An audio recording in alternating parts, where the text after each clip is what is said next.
Bien, aquí estamos nuevamente con este espacio al que pedagógica y amorosamente le llamamos el espacio del colibrí, ese espacio que pretende fomentar el hábito lector, ese hábito lector maravilloso nos ayuda a fortalecer la capacidad de análisis, que nos enriquece el vocabulario, que da lugar a la empatía, que habilita las emociones, que hace muchas veces florecer el pensamiento y, por qué no, colorear la imaginación, que recrea el mundo interior, pero por sobre todas las cosas nos invita a construir sentidos.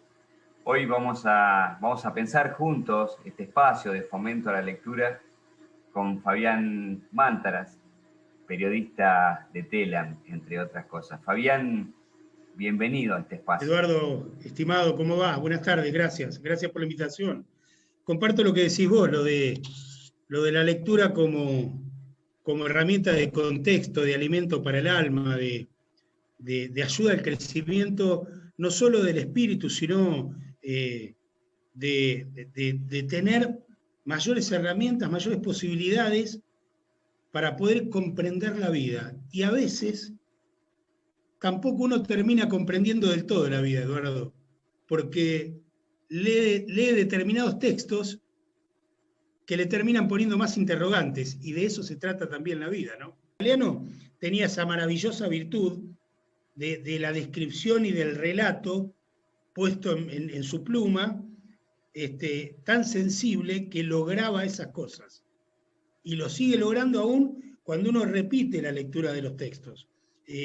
Yo no sé si muchos de nuestros oyentes o de quienes vayan a mirar esto gustan de Galeano. Es difícil que no te guste Galeano, digamos, independientemente de las líneas de pensamiento que uno tenga.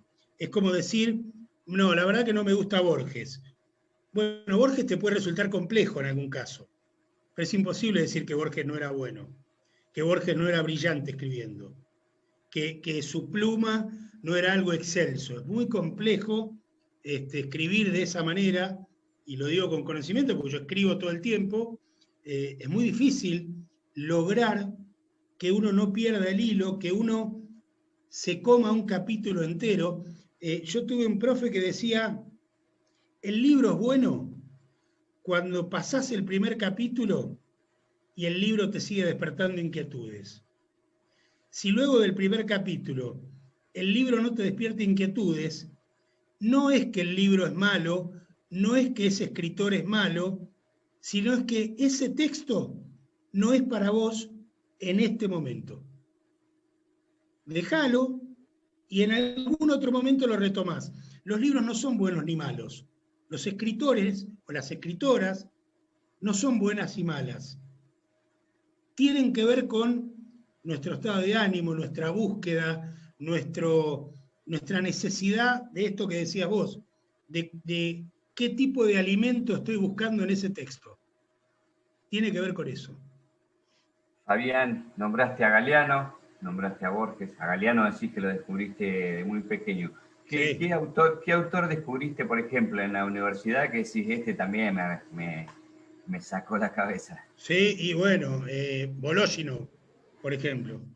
Vológino es un tipo, un lingüista, un tipo que cuestiona a las reales academias del lenguaje de los distintos idiomas, que pone en contexto el análisis del discurso, los porqués de los discursos, las realidades conforme a los medios, a cómo los medios, la información y la circulación de esa información en las sociedades van conformando lo que en general se conoce como la opinión pública, que en realidad no es tal, sino es la opinión publicada. Vológino me rompió la cabeza.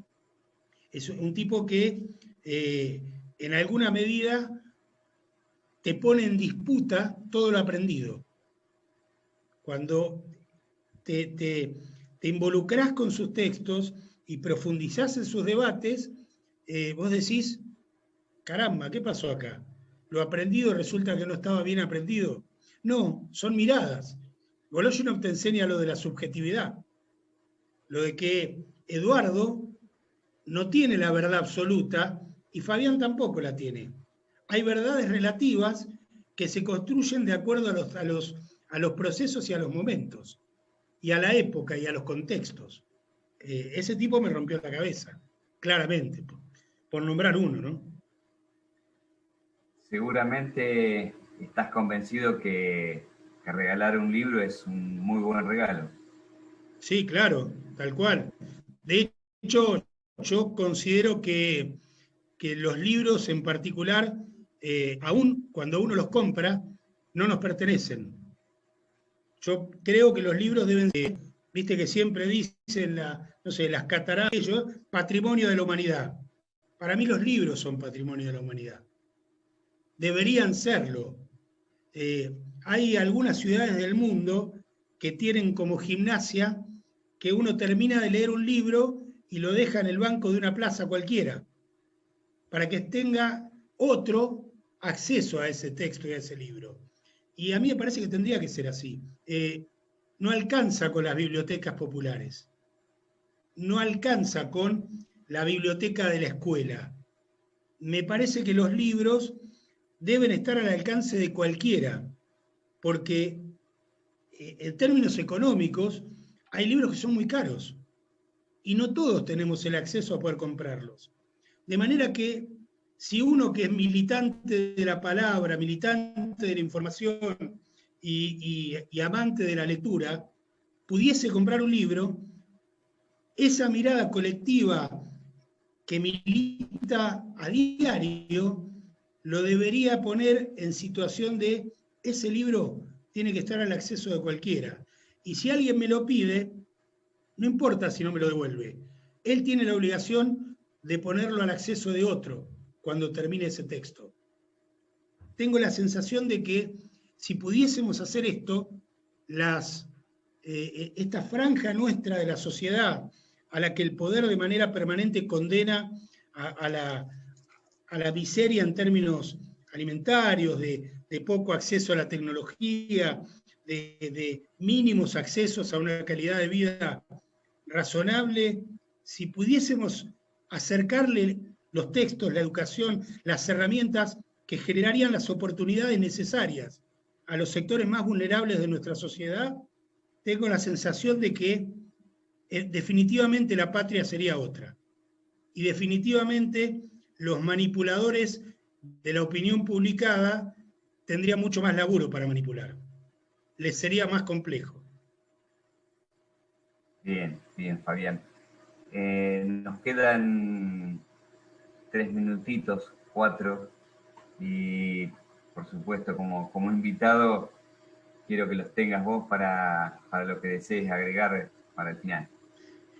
Por supuesto que te agradezco muchísimo que estés en este espacio. No, yo te agradezco a vos la invitación y la posibilidad de conversar de estas cosas que en general uno no habla, porque no es lo que uno cotidianamente hace, pero yo tengo la sensación de que aquello de buscar agua en el desierto y de extender las fronteras de la civilización y la cultura es una materia pendiente de nosotros los militantes. Cuando hablo de los militantes, hablo de los hombres, mujeres que en distintos ámbitos de nuestra vida vamos detrás de una causa colectiva. De esos militantes hablo. Nosotros necesitamos convertir a la lectura, a la literatura, a los textos, a la formación humanística de nuestro pueblo, en ese alimento necesario para convertir ese hambre de las mayorías en un hambre de las minorías, para poder generar mayores oportunidades. Es necesario que los estados, que las instituciones, que las organizaciones del pueblo asuman este compromiso de construir desde la lectura, desde la literatura, desde las herramientas básicas, mayores oportunidades para nuestro pueblo. Los pibes y pibas y los hombres y mujeres que no claudican y que pelean todos los días por vivir mejor, necesitan que quienes tuvimos la oportunidad se la demos a ellos también, pero no como una cuestión lúdica, sino como una obligación militante. Me parece que es por ahí. Te agradezco enormemente haber podido charlar y reflexionar sobre estas cosas en este espacio, y me parece sumamente valioso lo que ustedes hacen, sumamente valioso. Ojalá los vea y los escuche mucha gente. Te agradezco de nuevo. Agradecido somos nosotros desde el espacio del Colibrí, Fabián, y la verdad que se trata de esto, de charlar, de pensar juntos cómo revalorizamos y ponemos en el lugar que deben estar los libros, ¿no? Claro. Y que se entienda que los niños deben estar al alcance de los libros. Absolutamente. Esa frase tan bonita, ¿no? Absolutamente. Te agradezco mucho, Fabián. Te mando un gran abrazo, Eduardo, y bueno, a disposición, y repito, para mí fue, como siempre contigo, un enorme placer. Abrazo grande. Gracias, Fabián.